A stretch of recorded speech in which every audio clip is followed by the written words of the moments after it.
And hello everyone, welcome to this video. So we're going to continue our discussion with Rust. Okay, so in the last video, we got to create ourselves. All right, we went through some debugging process. All right, at least you saw me go through some of the debugging process in order to get a suitable way of sorting the roots that we obtain. So for example, we have these roots here for this equation, x cubed minus 7x plus 7. Okay, I don't know why this is, yeah, okay, that's better.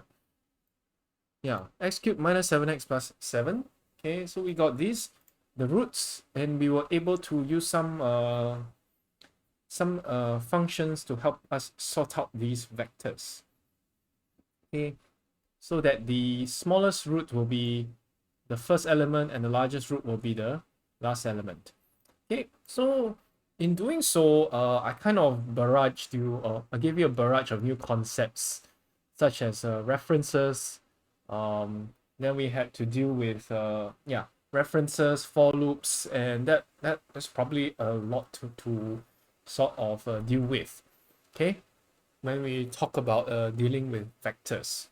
Okay, we also went through something rather quickly called the option enum, and this is yet another important um, concept. Enums are important structure to sort of understand in Rust. Okay, so enums, vectors, and how to play around with vectors. These are all very important. We kind of did a very rushed introduction the last few videos, and I didn't really have time to explain. So before we go on to the next few videos of implementing this cubic equation solver back to calculating our compressibility factor equation, we want to go a little bit into a second round of dealing with vectors, options, enums, references, so on and so forth. Okay, we'll try to use an example and then we'll try to explain it slowly this time round. Okay, let's see, real guesses. So actually, yeah, I will try to I mean, hopefully I've shown you how to use VS Code, more or less now. I would like to, of course, transit to Vim in the next incoming videos because I'm way more comfortable with Vim than with VS Code. So if you bear with me, maybe a few videos down the road or even halfway through this one, I don't know when I'll switch, but I would like to switch to Vim or Neo Vim. So if you have any questions of how you might want to do certain things within VS Code, just please pop them in the comments. But I am way more at home with Neo Vim than I am with VS Code. I'm just using VS Code because I know it's way more user friendly, especially when you're starting out with coding and with Rust in general. So I've decided to stick with VS Code at least for the first 10 or 20 10 or so videos. So you get more comfortable.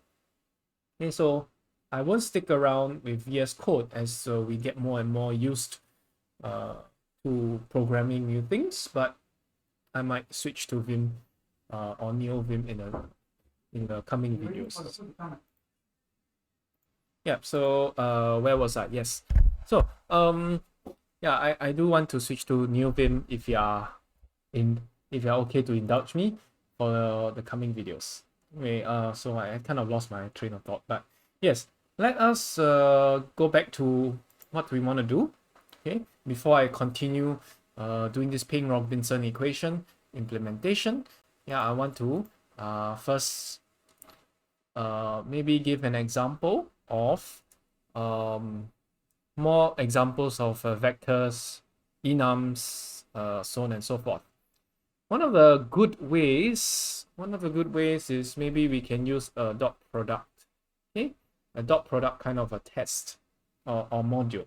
Okay, the thing about dot products is that we have to, let me see whether there are quick fixes here. I want to create a dot product module. Okay, dot product is quite straightforward. Okay, it's a good practice place to deal with vectors and yeah, vectors and references, because the concept is simple. Okay, just hopefully you know what a dot product is. I'm not going to explain it down here, because I think it should be pretty straightforward what a dot product is. Okay, so I'm just going to make a function. I'll just call this dot product. Okay, and it's supposed to take in two vectors. Okay, maybe of float 64 types. Okay, and it's supposed to return a vector of float 64. Okay,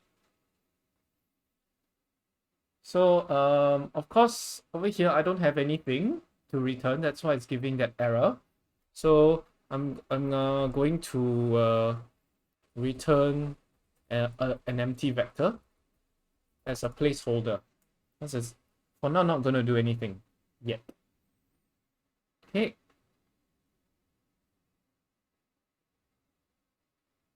Okay, so let me put this vector 1 and vector 2. Of course, forgot to even put the variable names in there. So this should be able to compile, and we're ready to start. Now, what are we supposed to do with the dot product? Okay, we take two vectors and we go element by element, and we start to multiply them together. Okay, we start to multiply the elements together. So it's like if we have a yeah, just have two vectors and we start multiplying the elements together, and we sum them up. Okay, we sum them up, and then we so-called let me see. Yeah, we sum them up and we so-called yeah, we multiply them and then we sum them up. Okay, and then we should get a scalar. Okay, maybe this is how we should do dot product. So should be f64. Okay, I'll just return a 0.0 for now, or maybe I'll just put to do. Okay, this is not implemented yet. Actually, yeah, this is the simple one. Though of course what actually no. Actually what I wanted to do was not a dot product, but what is this? Maybe I will just do something like what, vector multiplication.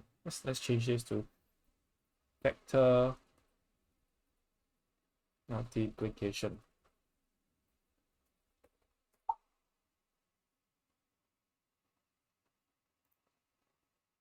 Okay, apply.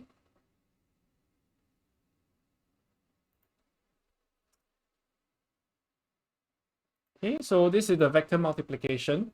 So this is the first one is a dot product. And of course let me see whether there's a proper name for this. Yeah, okay, never mind. Maybe I'll deal with that later. Okay, let's try to sort of do the dot product first. Okay, how do we do this dot product? Okay, so first thing first, we need to make sure, of course, that the length of these two vectors are exactly identical. Okay, otherwise there is going to be a problem. Okay, you're going to have a problem. So first thing first, make sure vector lengths are identical. Otherwise, we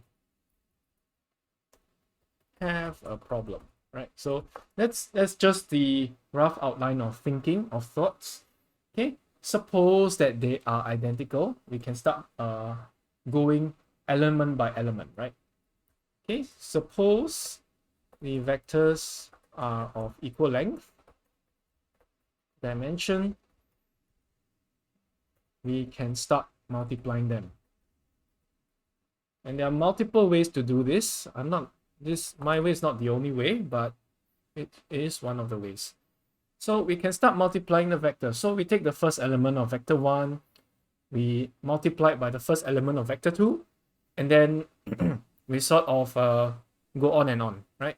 So here's one way of doing things. Excuse me.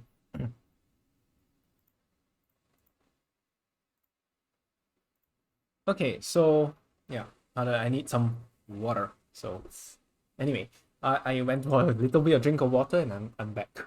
So anyway, yeah, so suppose the vectors of equal length and dimension, we can start multiplying these vectors.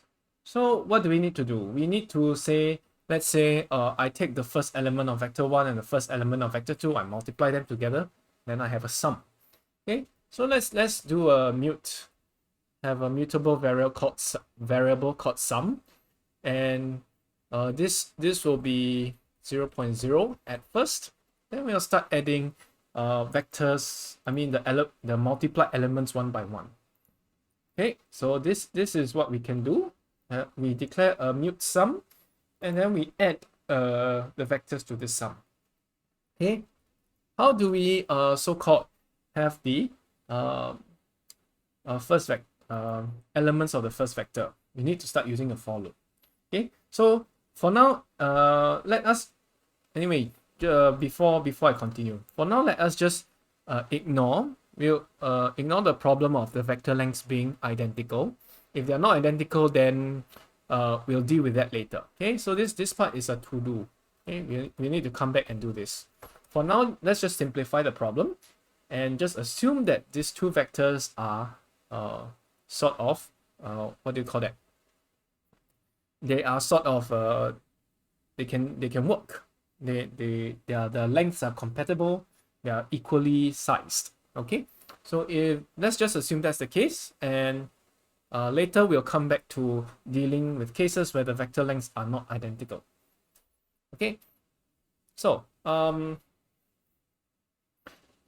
we'll start with a sum, and then how do we loop through all the elements in the vector? Okay, how do we loop through all the elements in the vector?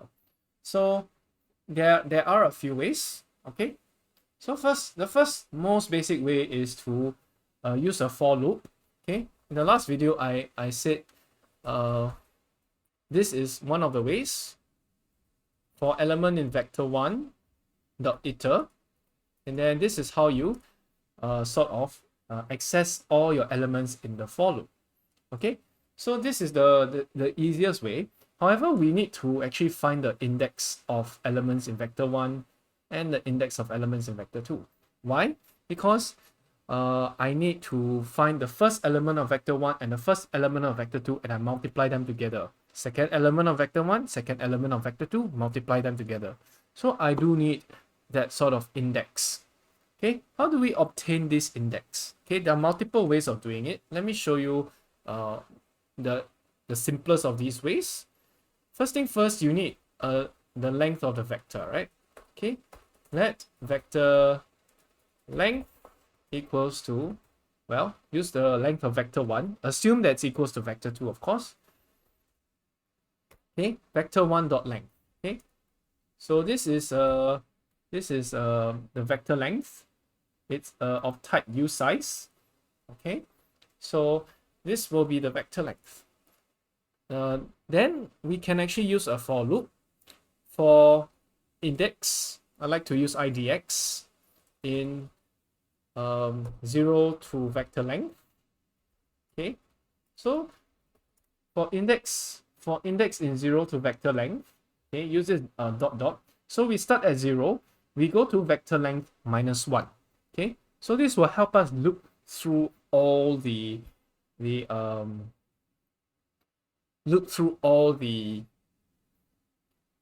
elements in the vector. Okay, so what I'm going to do, I'm just going to do a debug of index. Okay, and let's see, let's try having a test here. I'm going to try testing out this code. So I'm going to write a small little test function dot product sandbox. Okay, and let's put the brackets here, and we should be able to start. Okay, how do we instantiate a vector? How do we create a vector? The simplest way is to do this. Let vector 1 equals to vec 0.1 or 0.1, 0.2. Okay, and you just put all the elements of your vector here. Okay, so I'm just going to leave it like so. Okay, vector 1 is as such. Let's put this vector into the dot product. Okay, dot product of the vector. And let's also put a second vector since I'm asking for a second vector. I'm just going to put 3.2 here and let's just run the dot product code. It will fail, obviously, because this thing is not implemented yet. Right? And I want to see the index. Okay, so you see that we did for index in 0 to vector length, we actually loop through all the elements of the vector. So you can see that the first index is 0. We start from 0. We go to 1, 2, and then 3. Okay, so these are 4 elements in the vector. 0, 1, 2, and 3. How many elements do we have here? 1, 2, 3, 4. So 4 elements. So the vector length is actually 4. Okay, you can actually do a debug here. And then I'll put vector length. Okay, and this will actually come up with an error because I need to pass it by reference if I'm not wrong. Oh, okay, I do not need to pass it by reference. Okay, never mind, forget it. Forget what I said. It's a bit too early for that. Okay, so vector length is actually 4. Okay, vector length is actually 4. It's a little bit printing in not a very good way, but yeah, our vector length is actually 4 right here. So we actually loop through all the indices from 0 to 4, but we do not include 4. So it's actually looping through 0, 1, 2, and 3. So in total, there are 4 elements, but you don't go up to the number 4 in this index. So this actually goes from 0 to 3. 0 to 3. Yeah, 0, 1, 2, 3. So 4 elements in total. So this is this thing here actually takes the so-called takes the function takes the role of the iter, and it's actually the same as this. Okay, so let vec index vector vec index idx vector equals to, I'll make a vector of 0, 1, 2, 3. Okay, and then if we do this, okay, this is actually the same, yeah, same as the iterate.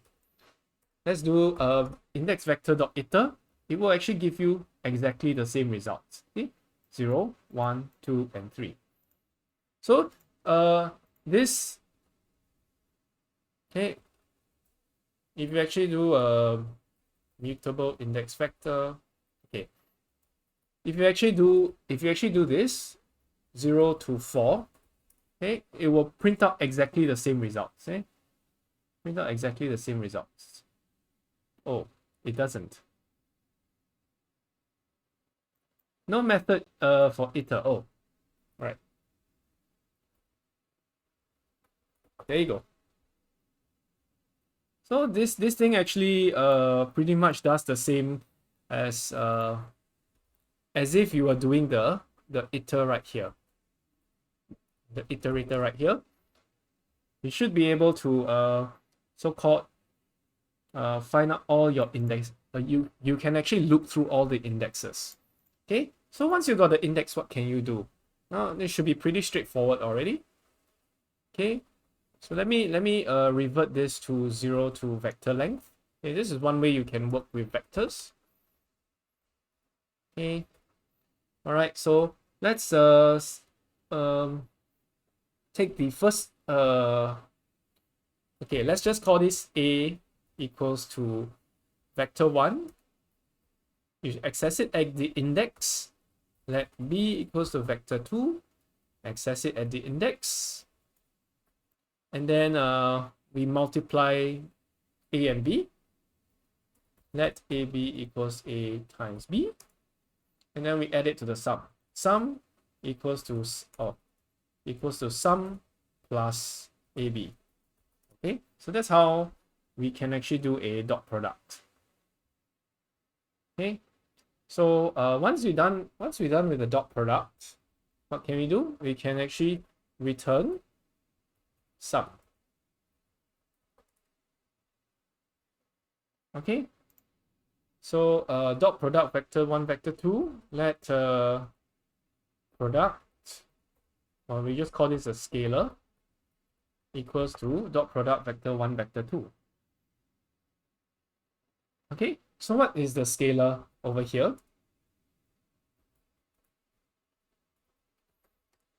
Excuse me. What's the scalar over here? 15451.39. Okay, why is it so big? Because 124.3 and 124.3 are really big, so it should be around yeah, the last two elements actually take the majority of the weightage. So let me just reduce it to give it a smaller number, 1529.79. Okay, so if we have a dot product of two vectors, this should be the value. So I'm going to do a assert relative equals, okay, 1529.79, and then I will do the scalar here. So this is my test. Okay, so if things actually work out, then yeah, these two vectors should be the same. I mean, if the dot product is working properly, this should be the intended result. Of course, you want to verify it, you can do it using LibreOffice. Now I'm going to do a dot product right now. Okay, so 0.1, 0.2, 0.5. Okay, 0.1, 0.2, 0.5, 124.3. Was it the number? 124.3, yep. So 0.1, 3.2, 0.5. Okay, 0.1, 3.2, 0.5, and then 12.3. Because I just deleted that. So what I can do is I'll just do a product. I did not ask for price. Product of these two numbers. Okay, and then oops, sorry, and sum of all these numbers up here.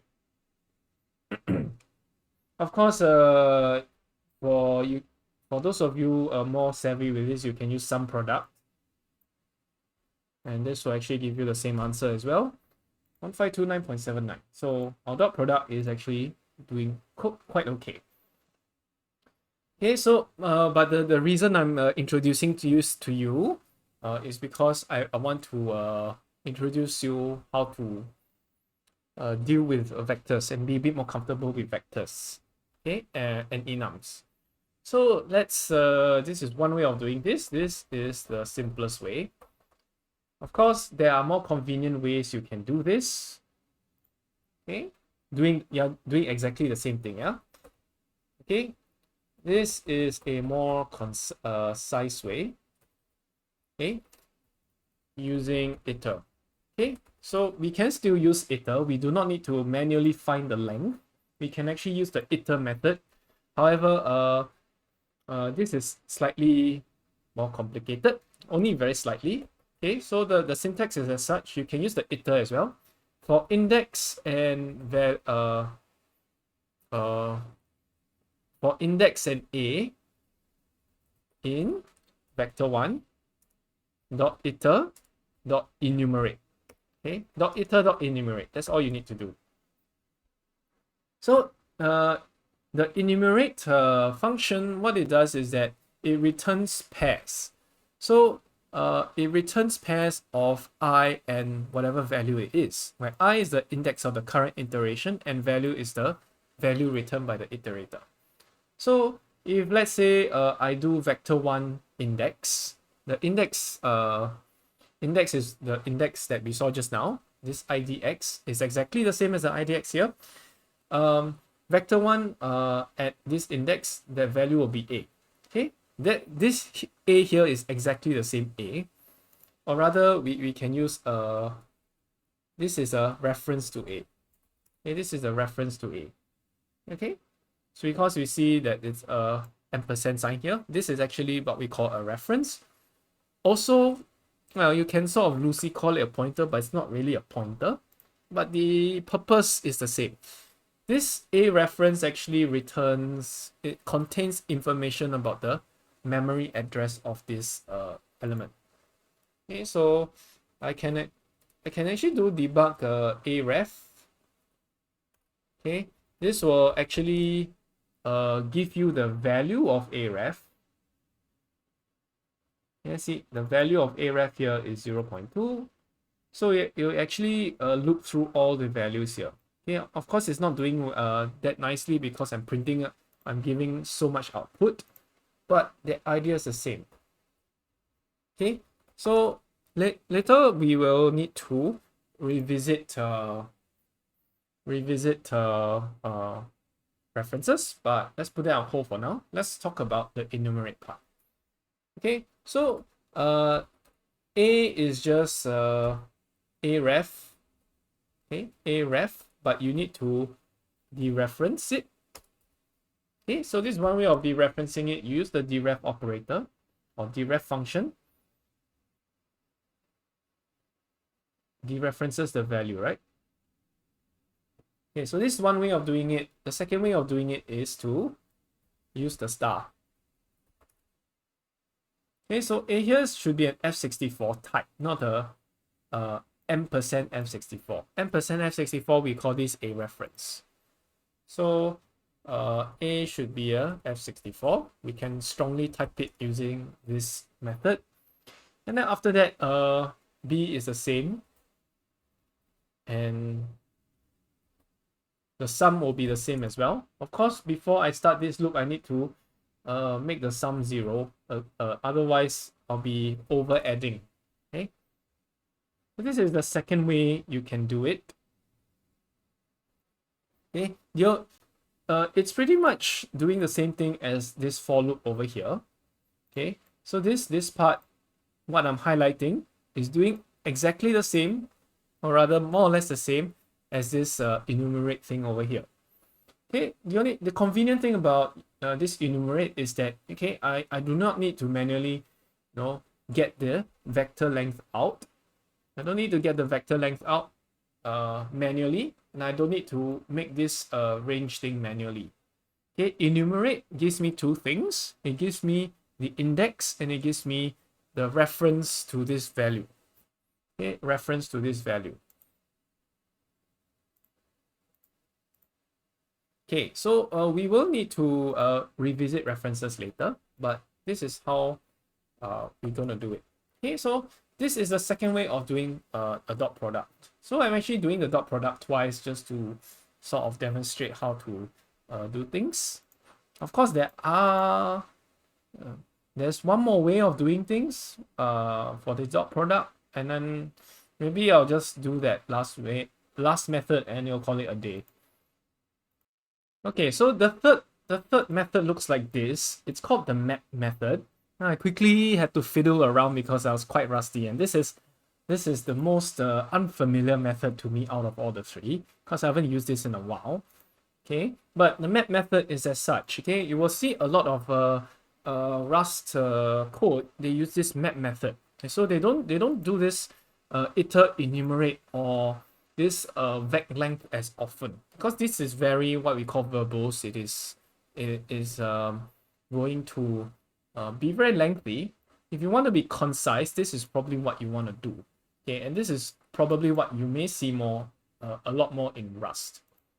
Okay, we call this idiomatic Rust because this pattern of code we only see in Rust, and you very hardly see it in other languages. So it's pretty unique to Rust. But I just want to introduce it to you so that when you see this, you won't get too intimidated or put off by this map function. So yeah. So I'm gonna comment this out. Yeah, I'm gonna comment this out for now, and let's let's just get ourselves used to what this map thing actually does. Because when you look at this, yes, okay, maybe the number of lines of code is the same because I didn't I made it very verbose. Okay, but let's break things down and see what's actually going on here. Okay, so let's start with map first. What is map? Okay, so let's say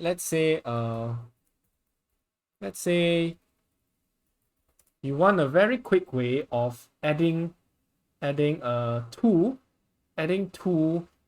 number 2 to all the elements in vector 1. Okay, so this is just to show you what map is. Okay,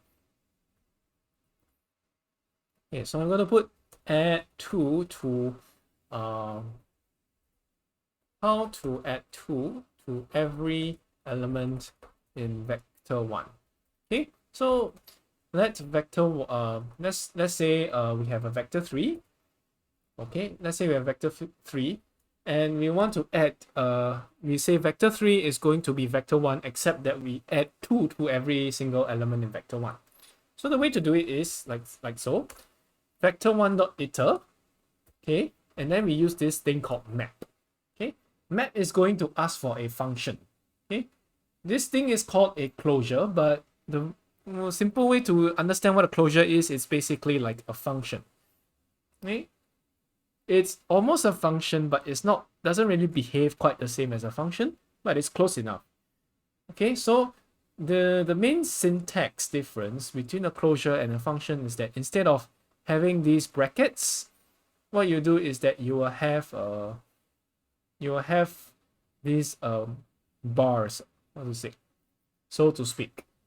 Okay, this is how you do it. You see these two bars here, this two vertical lines that sort of look like an absolute. Okay, this will be the brackets, so to speak. So this map really takes the idea from the mathematical concept of a function. So a function actually maps, let's say f of x, y equals f of x. Okay, so y actually maps, okay, takes x and maps it to some value called y. That's where the map syntax actually comes from. Okay, or the map syntax comes from very functional programming, or expressing things in mathematics as a function. So this is what we have in map here. So what does this function here do, for example? Okay, so the function here actually maps x to 2 times x. Okay, so it maps x to 2 times x. All right, so let's have a function that maps, let's say, the value x, and I want to add 2.0 plus x. Okay, that's what it does. It maps x and then it returns 2.0 plus x. Okay, you do not need the curly braces all the time. Okay, you do not need the curly braces all the time, but yeah, and actually doing map is easy in that sense. Okay, so this actually is an iterator, iter.map. Okay, map actually returns a map of self f. Okay, so this is not exactly a vector yet. What you need to do to convert it to a vector is just use the collect. Okay, I'm not an expert on what this map is and all that. I don't use it that often, but what I often do is I'll convert this map back into a vector. As you can see, this iterator, this is an iterator, and it returns something from iterator. Yeah, it's a bit hard to read, but okay. Long and short of it is that you can convert this map thingy, this map type, back into a vector using this collect function. So this is just something I tend to just use and don't really go deep into detail behind it. All right, so this is it.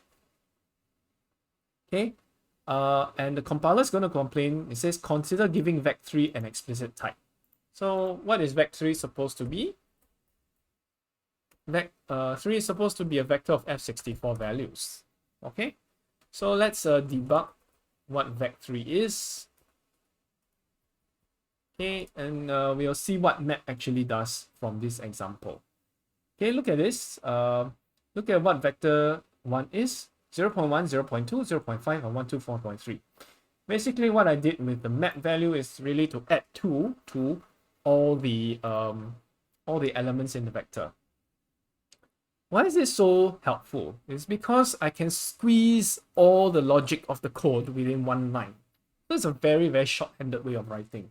And that's why you see it often in Rust. It makes it very concise rather than, okay, let's say in this case, I'm going to get the length of the vector and then I'm going to find the index of those lengths and then I'm going to iterate and go through all the index and I add 2 to them. So that's why you will find map a lot in Rust. So this is what you may see often. Okay, probably maybe 4 or 5 lines of code is going to be compressed into one line. Okay, so that's going to make it easy if you know what this map thing actually does. Okay, right, so this thing is not going to be part of the code, but I'm going to try to use map.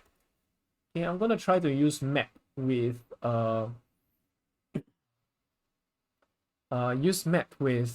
to achieve my dot product. Okay, so map doesn't just work with iter, it works with the iter enumerate as well. Okay, so that's what I have here. Okay, so vector 3, as you can see, just now it was a vector of F64. I take vector 1, I do the iter, I do the enumerate method. Okay, I do the enumerate method and I use map and collect. Same thing, map and collect. So instead of having x this time, when I do the enumerate method, I'm given 2 things, right? I have index and a reference to the value. A reference to the value. When I dereference it according to what the compiler is asking for, as you saw just now, when I dereference it, I'll get back my A, just like just now. What I was doing just now, yeah, these two are pretty much doing the same thing. And likewise, this one is doing the same thing as this. Okay, except I use the map method. Okay, I use the map method and I get a vector. Okay, so the vector, excuse me, the vector is this, will be operated on using this map method. Okay, iter enumerate map, and I will get the index again and I'll get the reference again. The rest of the contents in here, I'm basically copying and pasting from this part here. So let AB equals to A times B, and then I return this AB. So I will have a vector of A times B in vector 3. So this is how I sort of do a multiplication of these 2 vectors together. So once I have a vector of A3, I can very simply do a summation over all these vectors. Okay, the very short-handed way of writing it is vec3.iter.sum. Okay, vec3.iter.sum. So basically, it goes through all the elements of vector 3 and it sums it together. And that's how you obtain this dot product. So in fact, I can just let this let sum equals to vector 3 iter sum. I don't even need this mutable variable here. Okay. All right. So this dot product can be summarized in this these few lines I'm highlighting right here. Okay. So that's what you often see in Rust, the map, the iter, and the enumerate things. Yeah. The map and iter functions really, come together very often in Rust. Okay. So you see here it uses into iter, and then map and then collect. Okay, so these are just some ways you can use map. You can read more about it, but I prefer using the iter method. Okay, because yeah, it's more intuitive for me, but or simpler to use. I don't have to worry about this vector 1 disappearing after I use the into iter. So I just like to use iter a lot. Okay. So hopefully this gives you a better overview of some of the methods and functions that you will come across when using vectors, okay, such as iter, the enumerate and the map function. Now, these are very important functions to familiarize yourself with in Rust. So I'm gonna stop for now because again the video is getting too long, and I'll see you guys next time.